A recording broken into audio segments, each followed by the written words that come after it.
whatever relations are there, what then happens to that citizen? Who do these children and young people become?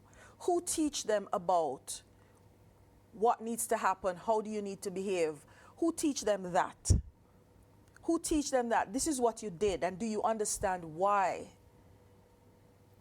So when we expel them and we say, okay, you can't come back into our schools because this is what you did, do we think that they've actually learned about why what they did is so fundamentally wrong and so fundamentally violation in the space? Do they understand that?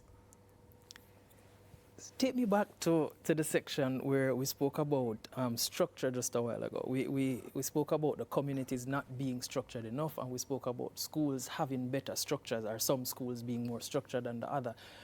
What does that mean, and how does that play out in your everyday society?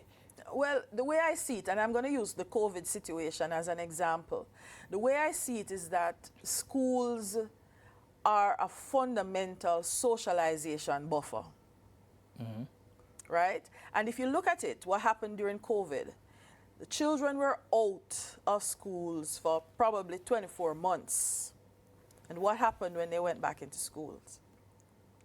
Social awkwardness, the social awkwardness, anxiety. the anxiety, all those things that school literally is a buffer. There are certain things we do in schools that we take for granted in terms of the structure. In terms of standing in a line. You want something, you stand in a line. You want to enter your classroom, you stand in a line. There are certain times when you are to speak. There are ways in which you are to acknowledge somebody else.